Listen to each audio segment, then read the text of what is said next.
Hello दोस्तों, मैं नायका सिंह स्वागत करती हूं आप सबका आपके यूट्यूब चैनल नॉलेज कॉर्नर में। फ्रेंड्स, यूपी टेट सीडीपी की इस क्लास में जिसमें आज हम लोग का ये तीसरा क्लास है। आई होप आप लोगों ने इसके पहले की वीडियो देखे होंगे। अगर नहीं देखा है तो हमारे इसी चैनल पे वो सारी वीडियो आपको अवेलेबल है फ्री ऑफ कॉस्ट, आप जाके उन्हें ज़रूर देखिए। ये हमारे प्रीवियस ईयर क्वेश्चन की श्रृंखला है जिसमें हम पहले प्रीवियस ईयर क्वेश्चन पढ़ रहे हैं, उसके बाद हम एक्सपेक्टेड क्वेश्चन यानी जो हमें एग्जाम के लिए संभावित क्वेश्चन लगेंगे उनको भी देखेंगे। प्रीवियस ईयर पढ़ना इसलिए ज़रूरी है क्योंकि हर एग्जाम में लगभग 30 से 40% क्वेश्चन रिपीटेड रहते हैं। इसलिए अगर आप कम से कम 10 सालों के प्रीवियस ईयर देख लेते हैं तो आपको 30 से 40% क्वेश्चन यहीं से डायरेक्ट इनडायरेक्ट देखने को मिल जाते हैं। ठीक है, अब हम स्टार्ट करते हैं अपना क्लास। आज का पहला क्वेश्चन है, थार्नडाइक का सिद्धांत निम्नलिखित में से कौन सी श्रेणी में आता है? व्यवहारात्मक सिद्धांत, संज्ञानात्मक सिद्धांत, मनोविश्लेषणात्मक सिद्धांत या इनमें से कोई नहीं। 4 ऑप्शन आपके सामने दिया है और पूछा इनमें से सही कौन सा है। इसका जो सही जवाब हो जाएगा वो हो जाएगा ऑप्शन ए, व्यवहारात्मक सिद्धांत। व्यवहारात्मक सिद्धांत थार्नडाइक जो है इनका सिद्धांत व्यवहारात्मक सिद्धांत के नाम से जाना जाता है क्योंकि थार्नडाइक जो थे ये एक जाने माने व्यवहारवादी मनोवैज्ञानिक थे। अतः इन्होंने सीखने की व्याख्या व्यवहारवादी सिद्धांतों के अनुकूल की है। थार्नडाइक ने प्रयास एवं त्रुटि नामक सीखने का सिद्धांत दिया था जिसका प्रयोग बिल्ली के ऊपर किया गया था। किसके ऊपर किया गया था? बिल्ली के ऊपर किया गया था। कभी कभी क्वेश्चन पूछ लेता है, जैसे इसके पहले का पेपर जब हम लोग डिस्कस कर रहे थे पूछा गया था कि पावलोव ने अपना प्रयोग किस पे किया था। उसी तरह आपसे पूछ सकता है कि थार्नडाइक ने अपना प्रयोग किस पे किया था, तो इन्होंने बिल्ली यानी कैट पे अपना प्रयोग किया हुआ था। सीडीपी और इसके बाद हम लोग साइंस के भी क्वेश्चन डिस्कस करेंगे। आप चाहेंगे, अगर आप चाहते हैं किसी और बुक से पढ़ना, कुछ और डिस्कस करना, कोई और एग्जाम की तैयारी करना, तो वो भी हमें कमेंट बॉक्स में बता दीजिएगा।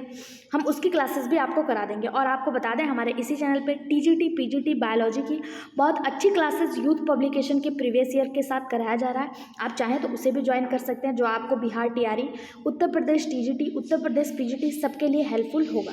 अगला क्वेश्चन है, सीखने के वक्र किसके सूचक हैं? सीखने का जो वक्र है वो किसका सूचक है? सीखने के प्रगति के सूचक हैं, सीखने की मौलिकता के सूचक हैं, सीखने के गत्यात्मक स्वरूप के सूचक हैं या सीखने की रचनात्मकता के सूचक हैं? तो सीखने का जो वक्र है वो सीखने की प्रगति के सूचक होते हैं। किसके?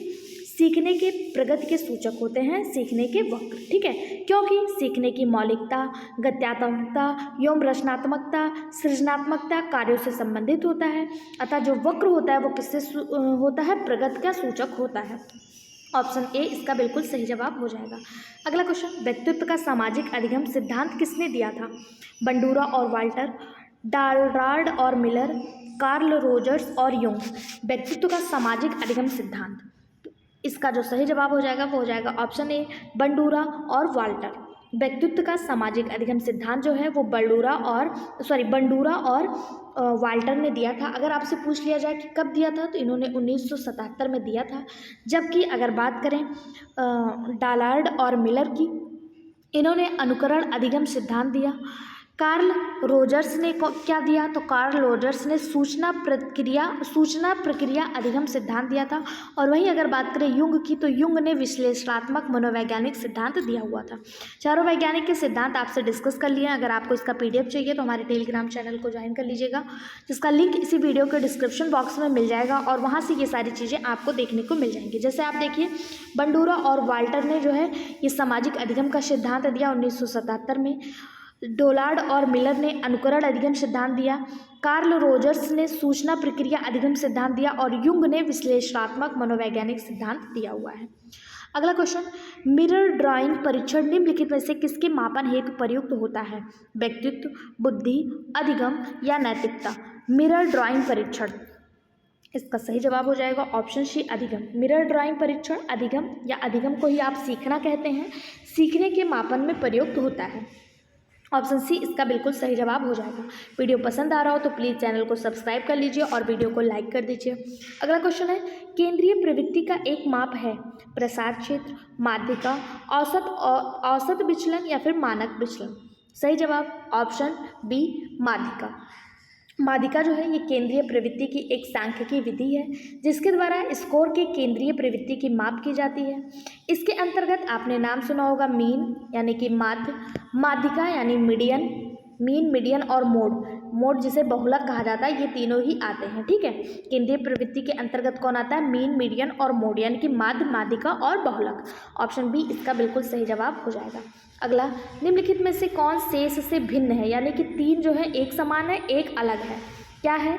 TAT, 16PF, cloud picture test, draw a man test. कौन जो है वो तीन से भिन्न है? इसका सही जवाब हो जाएगा ऑप्शन बी 16PF। अन्य तीन विकल्प TAT, क्लाउड पिक्चर टेस्ट और ड्रा ए मैन टेस्ट, ये तीनों जो है ये कि तीनों एक समान क्यों है? क्योंकि ये तीनों जो है ये प्रक्षेपी तकनीक है। क्या है? प्रक्षेपी तकनीक है। जबकि अगर बात करें 16PF की, तो ये एक कैटल द्वारा निर्मित व्यक्तित्व परीक्षण टेस्ट है। एक साइंटिस्ट थे PF कैटल, इनके द्वारा निर्मित यानी कि इनके द्वारा बनाया गया एक व्यक्तित्व परीक्षण टेस्ट है। बाकी ये तीनों क्या है? ये तीनों प्रक्षेपी तकनीक है। ठीक है, तो ये भिन्न हो जाएगा, ऑप्शन बी इसका सही जवाब हो जाएगा। अगला क्वेश्चन, विकासात्मक कार्य के प्रत्यय के प्रतिपादक थे। विकासात्मक कार्य के प्रत्यय के प्रतिपादक कौन थे? हार्डिंगवर्थ, हैविंगस्टन, जीन प्याजे या हॉल। विकासात्मक कार्य के प्रत्यय के प्रतिपादक कौन थे? सही जवाब हो जाएगा ऑप्शन बी हैविंगस्टन। विकासात्मक कार्य के प्रत्यय के प्रतिपादक अमेरिका के एक साइंटिस्ट थे, जिन्होंने शिकागो यूनिवर्सिटी से प्रोफेसर की डिग्री ली हुई थी। मतलब शिकागो यूनिवर्सिटी के प्रोफेसर थे, जिनका नाम था रॉबर्ट हैविंगस्टन। इन्होंने जो है विकासात्मक कार्य का प्रतिपादन किया था, विकासात्मक कार्य के प्रत्यय का। ऑप्शन बी इसका बिल्कुल सही जवाब हो जाएगा। अगला, सृजनशीलता की पहचान हेतु किसने सृजनात्मक चिंतन परीक्षण का निर्माण किया? सृजनशीलता की पहचान के लिए सृजनात्मक चिंतन परीक्षण का निर्माण किसने किया? चार ऑप्शन आपके सामने दिए हुए हैं। पहला दिया मैरीफील्ड, टोरेंसन, कोल-योम-ब्रुश या फिर कैंट। तो इसका जो सही जवाब हो जाएगा वो हो जाएगा ऑप्शन बी टोरेंसन। टोरेंसन ने 1971 में यानी 1971 में सृजनात्मक चिंतन परीक्षण का निर्माण किया हुआ था, जिसका अत्यधिक व्यापक प्रयोग किया गया। ऑप्शन बी इसका बिल्कुल सही जवाब हो जाएगा। मुझे पता है ये किताब बहुत महंगी नहीं है, 100-150 में आपको मार्केट में अवेलेबल है, लेकिन लोग बुक तो ले आते हैं लेकिन उसको पढ़ने में असुविधा होती है, पढ़ना नहीं चाहते, सोचते हैं वीडियो मिल जाए। तो ऐसे लोगों तक ये वीडियो पहुंचाना आपकी जिम्मेदारी है। हमारे समाज में, हमारे भारत में बहुत सारे बच्चे ऐसे हैं जो पढ़ने के लिए उत्सुक हैं, लेकिन उनके लिए 100-150 रुपये भी बहुत बड़ी बात होती है, इतना भी वो पे नहीं कर पाते अपनी पढ़ाई के लिए। तो आपकी रिस्पॉन्सिबिलिटी है उन तक इन वीडियो को पहुँचाना, क्योंकि ये वीडियो फ्री ऑफ कॉस्ट है और हर बच्चा पढ़ने का अधिकारी है। तो आप लोग ज़्यादा से ज़्यादा इसको शेयर करिए और हर ज़रूरतमंद तक ये वीडियो पहुंचाइए। ठीक है, अगला क्वेश्चन, डैश अधिगम के प्राथमिक नियमों में से एक है? अभिवृद्धि का नियम, प्रभाव का नियम, समानता का नियम या सहचारी अंतरण का नियम। अधिगम के प्राथमिक नियमों में से एक कौन सा है? इसका सही जवाब हो जाएगा ऑप्शन बी प्रभाव का नियम। प्रभाव का नियम जो है यह अधिगम के 3 प्राथमिक नियम में से एक है। अगर पूछा जाए आपसे कि अधिगम का प्राथमिक नियम दिया किसने था, तो एक साइंटिस्ट थे जिनका नाम थॉर्नडाइक था। क्या नाम था? थॉर्नडाइक। ये व्यवहारवादी मनोवैज्ञानिक थे और इन्होंने ही अधिगम के नियम दिए हुए थे। इन्होंने शोध किस पर किया? बिल्ली पर अपना प्रयोग किया हुआ था। इन्होंने तत्परता का नियम, प्रभाव का नियम और अभ्यास का नियम, 3 नियम अधिगम के दिए हुए थे। अगर पूछा जाए कौन कौन सा, तो पहला इन्होंने दिया था तत्परता का नियम। दूसरा इनका जो था, दूसरा नियम जो था वो था अभ्यास का नियम और तीसरा इनका जो था वो था प्रभाव का नियम। कौन सा था? प्रभाव का नियम। तत्परता, प्रभाव और अभ्यास का नियम, 3 नियम जो है अधिगम के यानी सीखने के 3 नियम थॉर्नडाइक के द्वारा दिए गए थे। इसमें से आपको एक मिल रहा है प्रभाव का नियम, ऑप्शन बी बिल्कुल सही जवाब हो जाएगा। इसके साथ साथ अगर आपको ऑप्शन में कहीं तत्परता का नियम और अभ्यास का नियम भी मिल जाता तो वो भी बिल्कुल सही हो जाता। अगला क्वेश्चन, इनमें से किसमें अन्वेषण के ऊर्ध्व उपागम का उपयोग किया जाता है? केस अध्ययन, प्रयोगीकरण, सर्वेक्षण या फिर अंतर्दर्शन। तो इसका सही जवाब हो जाएगा ऑप्शन ए केस अध्ययन यानी केस स्टडी में ऊर्ध्व उपागम का प्रयोग किया जाता है। ऑप्शन ए जो है वो इसका बिल्कुल सही जवाब हो जाएगा। अगला क्वेश्चन, जब व्यक्ति एक परिस्थिति का अधिगम दूसरी परिस्थिति में उनके सीखने तथा निष्पादन को प्रभावित करता है तो उसे कहते हैं चिंतन, स्मृति, अधिगम अंतरण या फिर बौद्धिक विकास। इसका सही जवाब हो जाएगा ऑप्शन सी अधिगम अंतरण। अधिगम अंतरण एक परिस्थिति का अधिगम दूसरी परिस्थिति में उसके सीखने या निष्पादन को प्रभावित करना ही क्या कहलाता है, अधिगम अंतरण कहलाता है। क्या है, जैसे एक परिस्थिति में आपने जो सीखा, एक परिस्थिति में आपने जो कुछ भी सीखा, अच्छा या बुरा जो कुछ भी सीखा, उसको दूसरी परिस्थिति में उसको लागू करना या फिर कुछ और नया सीखना, इसी को जो प्रभावित करता है उसी को अधिगम का अंतरण कहते हैं। क्या कहते हैं, अधिगम का अंतरण कहते हैं। ऑप्शन सी इसका बिल्कुल सही जवाब हो जाएगा। अगला, जी वालस के अनुसार सृजनात्मक चिंतन का प्रथम चरण होता है। जी वालस एक साइंटिस्ट थे। इन्होंने सृजनात्मक के कई चरण दिए हैं, जिसमें इन्होंने प्रथम चरण उपक्रम बताया। प्रथम चरण क्या बताया, उपक्रम बताया। ऑप्शन डी सही जवाब हो जाएगा। अगर पूछा जाए द्वितीय चरण क्या बताया, तो द्वितीय चरण इन्होंने उद्भवन बताया। तृतीय चरण उद्भाषण बताया और फोर्थ चरण इन्होंने मूल्यांकन बताया। फोर्थ चरण क्या बताया, मूल्यांकन। जी वालन इन्होंने जो है प्रिपरेशन यानी उपक्रम जो होता है, उपक्रम को ही प्रिपरेशन कहा जाता है। इसी को सृजनात्मक चिंतन का पहला चरण बताया हुआ है। ऑप्शन डी इसका बिल्कुल सही जवाब हो जाएगा। अगला, डैश ने यानी कौन से साइंटिस्ट हैं जिन्होंने प्रयत्न व भूल के सिद्धांत का प्रतिपादन किया। प्रयत्न और भूल का सिद्धांत किसका है, तो उन्हीं का है जिन्होंने अधिगम का सिद्धांत दिया था। अधिगम के प्रयास किसने दिए थे, तो अभी हम लोगों ने देखा थॉर्नडाइक ने दिया था। कब दिया था, 1998 में दिया था। इन्होंने इनके ही सिद्धांत को प्रयत्न व भूल का सिद्धांत कहा जाता है। ऑप्शन सी बिल्कुल सही जवाब हो जाएगा। जबकि बात करें पावलॉव की, पावलॉव जो थे इन्होंने अधिगम के क्लासिक अनुबंधन सिद्धांत दिया। पीटर हेगार्टी ने सामाजिक मनोविज्ञान के संज्ञानात्मक सिद्धांत दिया। पीटर हेगार्टी ने क्या दिया, सामाजिक मनोविज्ञान के संज्ञानात्मक सिद्धांत को दिया हुआ है। ऑप्शन सी बिल्कुल सही जवाब हो जाएगा।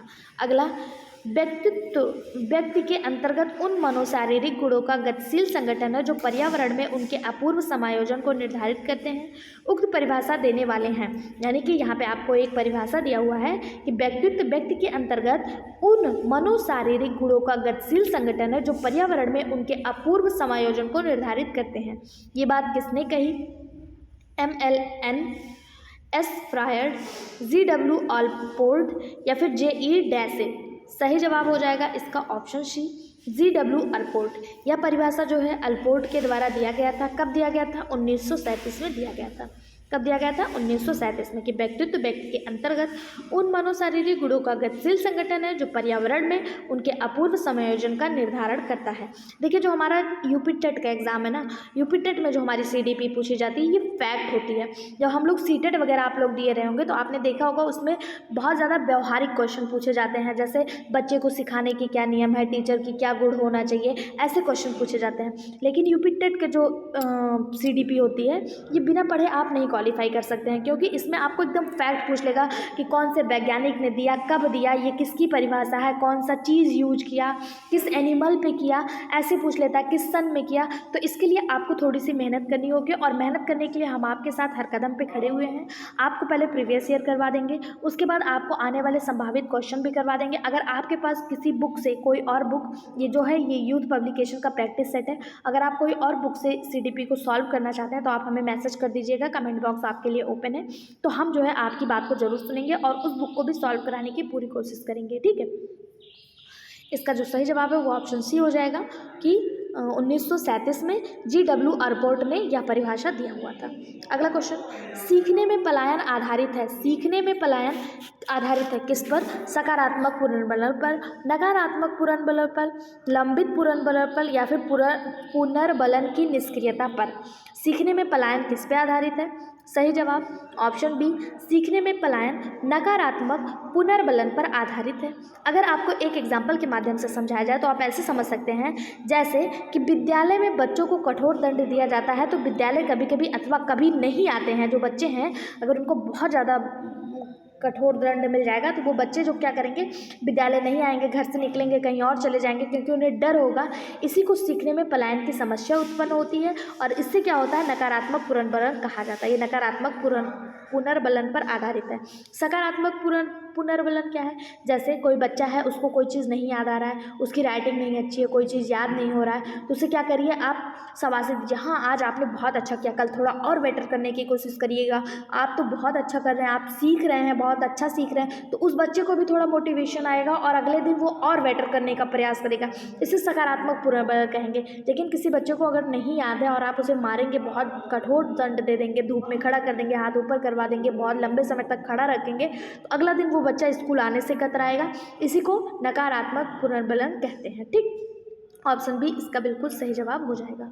अगला, भाषा का वह घटक जो ध्वनि की गति के अनुक्रम, संचालन एवं उसकी रचना से संबंधित नियम की चर्चा करता है, उसे क्या कहते हैं?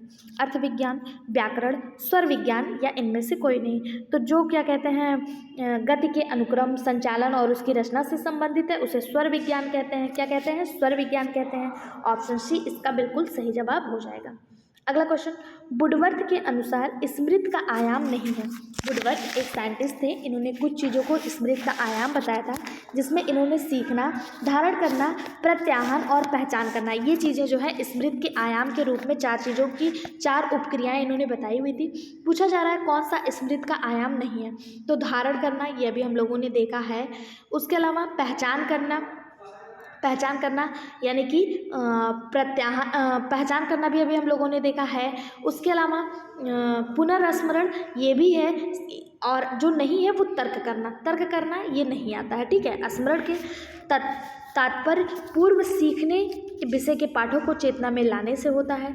स्मरण की प्रक्रिया एक जटिल प्रक्रिया होती है, जिसे 4 तरह से उपक्रियाएं दी गई हैं। कौन सी? सीखना, धारण करना, प्रत्याहन और पहचान करना। ठीक है, तर्क करना इसमें नहीं आता है।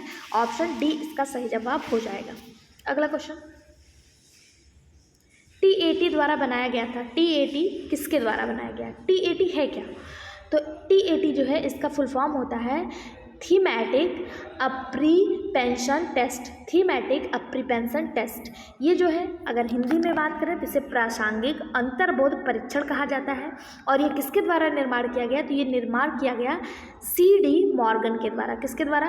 नहीं सॉरी, हाँ, CD मॉर्गन और इनके साथ एक वैज्ञानिक जुड़े हुए थे, H मुरे जो आपको दिया हुआ है, इनका साथ जो दिया था वो दिया था मॉर्गन और मुरे ने जो है TAT परीक्षण विकसित किया था। कब किया था? 1935 में। यह परीक्षण पक्षेपीय ढंग से व्यक्तित्व मापन की विधि होती है। ठीक है, ऑप्शन डी इसका बिल्कुल सही जवाब हो जाएगा। अगला क्वेश्चन, लक्ष्य निर्देशित व्यवहार में बाधा आना कहलाता है। लक्ष्य निर्देशित व्यवहार में बाधा आना क्या कहलाएगा? संवेग, अभिप्रेरणा, कुंठा या फिर आक्रामकता। सही जवाब हो जाएगा ऑप्शन सी, कुंठा यानी फ्रस्ट्रेशन। लक्ष्य निर्देशित व्यवहार में बाधा आना कुंठा यानी कि फ्रस्ट्रेशन कहलाता है।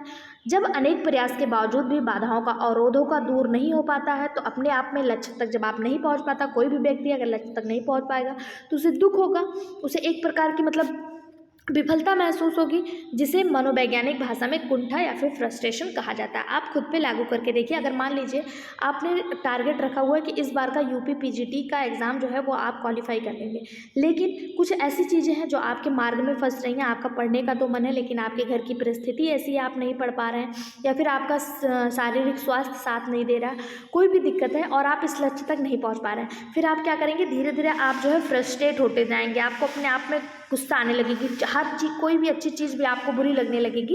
इसी को मनोवैज्ञानिक भाषा में कुंठा या फिर फ्रस्ट्रेशन कहा जाता है। ठीक है, ऑप्शन सी इसका सही जवाब हो जाएगा।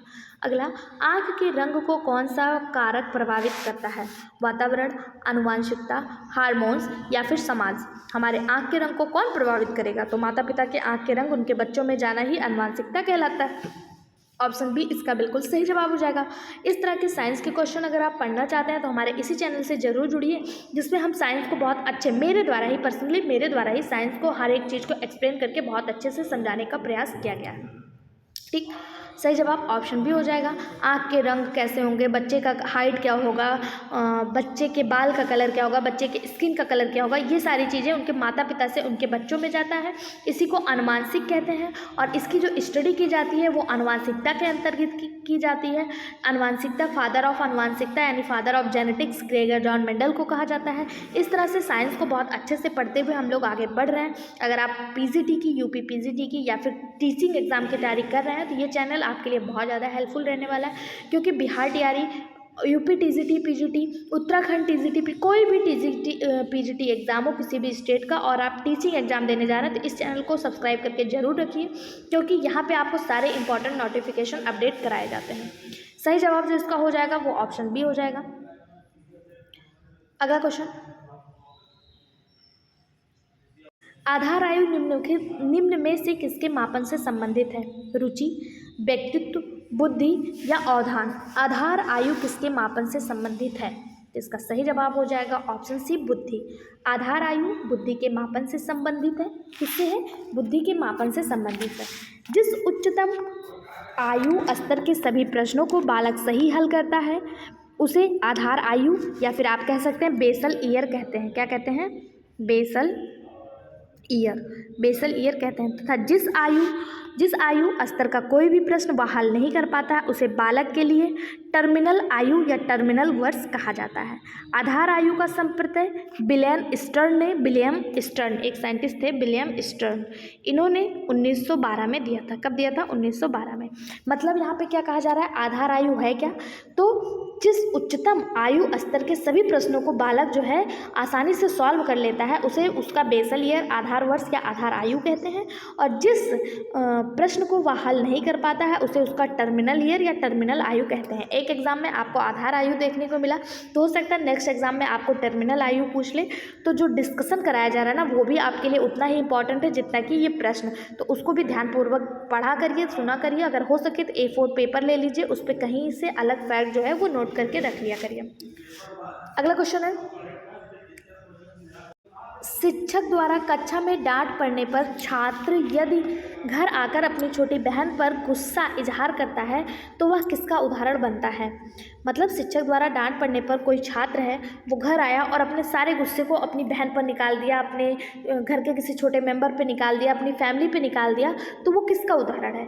विस्थापन, उदारीकरण, रूपांतरण या प्रतिक्रिया निर्माण। सही जवाब हो जाएगा ऑप्शन ए, विस्थापन। वो किसका एग्जाम्पल होता है? विस्थापन, यानी उसने अपने गुस्से को एक जगह से दूसरी जगह ट्रांसफ़र कर दिया, विस्थापित कर दिया। ठीक है, इसे संवेग विस्थापन कहते हैं। अगर मतलब पूरा दे दिया कौन सा विस्थापन है तो इसे संवेग विस्थापन कहते हैं। ऑप्शन ए बिल्कुल सही जवाब। अगला, निम्नलिखित में से सीखने के गेस्टाल्ट सिद्धांत से संबंधित है, यानी सीखने के गेस्टाल्ट सिद्धांत किसने दिया था? पावलोव, स्किनर, थॉर्नडाइक या कोहलर। तो सही जवाब हो जाएगा इसका ऑप्शन डी, कोहलर। सीखने का जो गेस्टाल्ट सिद्धांत है इसको कोहलर के द्वारा दिया गया था। कोहलर और इनके एक सहयोगी थे कोप्फा। कौन थे? कोफ्का। इन्होंने सीखने के गेस्टाल्ट सिद्धांत को दिया था, जिन्होंने सूझ का सिद्धांत यानी कि इनसाइट थ्योरी ऑफ लर्निंग का भी प्रतिपादन किया था। अगर पूछा जाए इनसाइट थ्योरी ऑफ लर्निंग यानी सूझ का सिद्धांत किसने दिया था, तो कोहलर ने ही ये सिद्धांत भी दिया था और सीखने के गेस्टाल्ट सिद्धांत का भी इन्होंने ही दिया था। अगला, इरोस शब्द संबंधित है। इरोस शब्द किससे संबंधित है? जीवन मूल प्रवृत्ति से, मरण मूल प्रवृत्ति से, भय मूल प्रवृत्ति से या फिर प्राकृतिक मूल प्रवृत्ति से। इरोस शब्द किससे संबंधित है? सही जवाब हो जाएगा ऑप्शन ए, जीवन मूल प्रवृत्ति से। एक साइंटिस्ट थे फ्रायड। कौन थे? फ्रायड ने मूल प्रवृत्तियों को दो भागों में बांटा। कौन सा था? एक जीवन मूल प्रवृत्ति थी और दूसरा मृत्यु मूल प्रवृत्ति थी। ठीक है, जीवन मूल प्रवृत्ति को इरोस कहा जाता है और मृत्यु मूल प्रवृत्ति को, एक मिनट मैं इसको इरेज करके फिर बताती हूँ। मृत्यु मूल प्रवृत्ति को क्या कहा जाता है? थेनाटोस कहा जाता है। क्या कहा जाता है? थेनाटोस। अब देखिए यहाँ से बहुत सारे क्वेश्चन आपके क्लियर होंगे। पहला, मूल प्रवृत्तियों को कितने भागों में बांटा गया? 2। किसने बांटा? फ्रायड ने। किसने? फ्रायड ने। जीवन मूल प्रवृत्ति को क्या कहते हैं? इरोस कहते हैं। मृत्यु मूल प्रवृत्ति को क्या कहते हैं? थैनाटोस कहते हैं। क्या कहते हैं? थैनाटोस कहते हैं। इन सब चीज़ों को आप कहीं अलग से नोट डाउन करके जरूर लिख लीजिए। एग्जाम में यहाँ से क्वेश्चन आपको जरूर देखने को मिलेंगे, ये मेरा आपसे वादा है। और एग्जाम हो जाएगा तो जैसे मैंने आपको यूपी LT ग्रेड में दिखाया था क्वेश्चन कि जो मैंने कराया था वहाँ से लगभग मैं आपको 30 से 40% कह रही हूँ ना, लेकिन LT ग्रेड में लगभग 70% क्वेश्चन ऐसे थे जो प्रीवियस ईयर से ही आए हुए थे। विश्वास विश्वास नहीं है तो आप एक बार LT ग्रेड का पेपर देख लीजिए और हमारे चैनल पे कराए गए वीडियो देख लीजिए, आपको ऑटोमेटिक विश्वास हो जाएगा। इसीलिए मैं बार बार कह रही हूँ कि अगर आप अभी तक चैनल को सब्सक्राइब नहीं किए हैं और इसको अपने दोस्तों को, अपने साथियों को, अपने रिश्तेदारों को शेयर नहीं किए तो फटाफट से इस चैनल को शेयर कर दीजिए, क्योंकि प्रीवियस ईयर क्वेश्चन आपके लिए सबसे ज़्यादा हेल्पफुल होने वाला है। ऑप्शन ए इसका जो है वो सही जवाब हो जाएगा। अगला क्वेश्चन, अहम निर्देशित होता है। अहम किससे निर्देशित होता है? सुख के सिद्धांत द्वारा, वास्तविकता सिद्धांत द्वारा, आदर्शवादी सिद्धांत द्वारा या सामान्य सिद्धांत द्वारा? अहम निर्देशित होता है किसके द्वारा? तो सही जवाब हो जाएगा ऑप्शन बी, वास्तविकता सिद्धांत द्वारा अहम जो है वो निर्देशित होता है। जबकि अगर हम बात करें इदम की, इदम पाश्विक इच्छाओं तथा परा अहम जो है, परा अहम ये सामाजिक नियंत्रण के द्वारा निर्देशित होता है। इदम किसके द्वारा? तो ये पाश्विक इच्छाओं द्वारा और परा अहम सामाजिक नियंत्रण द्वारा, अहम वास्तविक सिद्धांत द्वारा। ठीक है, ऑप्शन बी इसका सही जवाब हो जाएगा। अगला, कॉलीसिस्टोकाइनिन एक हार्मोन्स है जिसकी सुई यदि दे दी जाए तो उससे प्राणी में, देखिए कॉलीसिस्टोकाइनिन क्या है, इसी को CCK के नाम से जानते हैं। CCK, चूँकि साइंस मेरा कोर सब्जेक्ट है तो मैं इसको बहुत अच्छे से आपके साथ एक्सप्लेन करके इसको पढ़ा सकती हूँ। कॉलीसिस्टोकाइनिन एक हार्मोन्स है और इसे CCK के नाम से जाना जाता है। अगर इसकी सुई जो है व्यक्ति में लगा दिया जाए तो इससे क्या होगा, प्राणी में भूख जो है, जो उसको भूख लगती है वो कम हो जाएगी। तो इसका सही जवाब जो हो जाएगा ऑप्शन सी हो जाएगा। प्राणी में क्या होगा, भूख जो है लगना कम हो जाएगा। ठीक है, ऑप्शन सी इसका बिल्कुल सही जवाब हो जाएगा। अगला, बुद्धि परीक्षण में एक 16 वर्षीय बच्चा 75 अंक प्राप्त करता है तो उसकी मानसिक आयु होगी। बुद्धि परीक्षण है, बुद्धि परीक्षण किया जा रहा है, अगर 16 वर्ष का बच्चा है और उसे 75 अंक प्राप्त हो रहा है तो उसकी मानसिक आयु क्या होगी? देखिए बुद्धि लब्धि निकालने का एक फॉर्मूला होता है, आपने भी पढ़ा होगा, वो होता है मानसिक आयु बटे वास्तविक आयु, मानसिक आयु बटे वास्तविक आयु गुणे 100। ये फार्मूला होता है मानसिक आयु बटे वास्तविक आयु गुणे 100। अब आपको बच्चे का मानसिक आयु नहीं पता है, मानसिक आयु आपको निकालना है, लेकिन आपको बुद्धि लब्धि पता है। बुद्धि लब्धि कितना है? 75 बुद्धि लब्धि है। मानसिक आयु इसका आपको x मान लीजिए और इसकी जो वास्तविक आयु है वो 16 है और गुणे 100 कर दीजिए। जब आप x को इस तरफ ले जाएंगे, x को यहाँ लाएंगे तो ये हो जाएगा, ये उल्टा हो जाता है, आपको पता है जब x को इधर ले जाते हैं तो ये पलट जाता है, तो ये इतना बटे 100।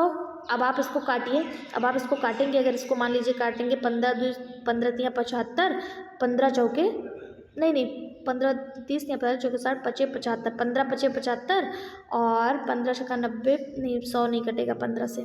इसको आप काटिए, 1 मिनट रुक जाइए।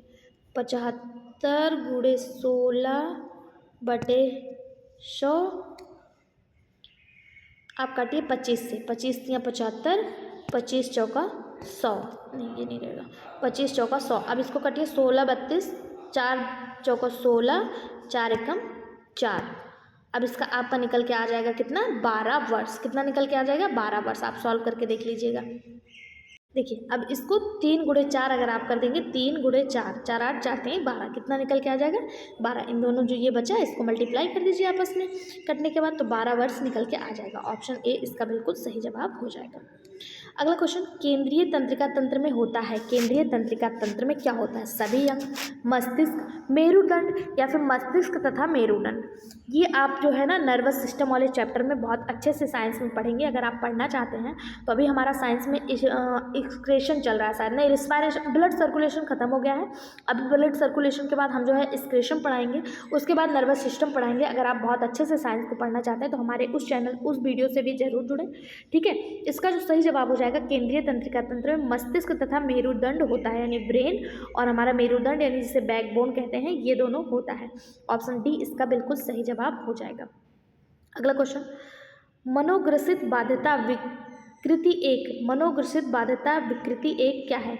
मनोविच्छेदित विकृति, समायोजन विकृति, चिंता विकृति या फिर काय प्रारूप विकृति है? तो इसका सही जवाब हो जाएगा ऑप्शन सी, चिंता विकृति। मनोग्रस्तता एक ऐसी अवस्था है जिसमें रोगी बार बार किसी अतार्किक एवं असंगत विचारों को न चाहते हुए भी मन में दोहराता है। रोगी ऐसे विचारों की अर्थहीनता, असंगता एवं अतार्किक स्वरूप को भली भांति समझता है और उनसे छुटकारा पाना भी चाहता है, परंतु वह लाचार होता है और विचार बार बार उसके मन में आकर उसके मानसिक अशांति उत्पन्न करते हैं। और यह एक कैसी विकृति है? यह एक चिंता विकृति है। कैसी है? चिंता विकृति है। ऑप्शन सी इसका बिल्कुल सही जवाब हो जाएगा। मतलब जो मनोग्रसित बाध्यता होती है, जो व्यक्ति होता है, कोई ऐसे विचार जिसको वो अपने मन में लाना नहीं चाहता है, लेकिन फिर भी बार बार उसको कोई गलत नेगेटिव थॉट, कोई चीज़ उसके साथ हो गई, उसके बार बार दिमाग में आ रहा है, वो चाह रहा है कि उसको ये चीज़ें याद ना आए, लेकिन फिर भी वो चीज़ें उसको याद आती हैं और उससे वो परेशान होता है, उसका मन अशांत होता है। इसी को चिंता विकृति कहते हैं। ठीक है, ऑप्शन सी इसका बिल्कुल सही जवाब हो जाएगा। आज का लास्ट क्वेश्चन, हमारे पर डे के सेशन में 30 क्वेश्चन कराया जाता है, क्योंकि आपके सीडीपी के एग्जाम में टेट के एग्जाम में सीडीपी के 30 क्वेश्चन देखने को मिलेंगे। ठीक है, अगला क्वेश्चन है सामूहिक अचेतन का संप्रदाय डैश द्वारा दिया गया। सामूहिक अचेतन का संप्रदाय किसके द्वारा दिया गया? तो ये युंग के द्वारा दिया गया। इसके पहले के वीडियो में हम लोगों ने देखा था कि युंग नाम के जो साइंटिस्ट हैं, इन्होंने अचेतन को 2 भागों में बांटा, एक व्यक्तित्व अचेतन और एक सामूहिक अचेतन। यानी कि अचेतन का सिद्धांत किसने दिया? युंग ने। कितने भागों में बांटा? 2, एक व्यक्तित्व अचेतन और एक सामूहिक अचेतन। ऑप्शन डी इसका बिल्कुल सही जवाब हो जाएगा। आज की वीडियो में बस इतना ही। वीडियो कैसा लगा कमेंट बॉक्स में ज़रूर बताएं। अपने सभी दोस्तों के साथ शेयर करें। वीडियो को लाइक, शेयर और सब्सक्राइब करना ना भूलें। Thank you.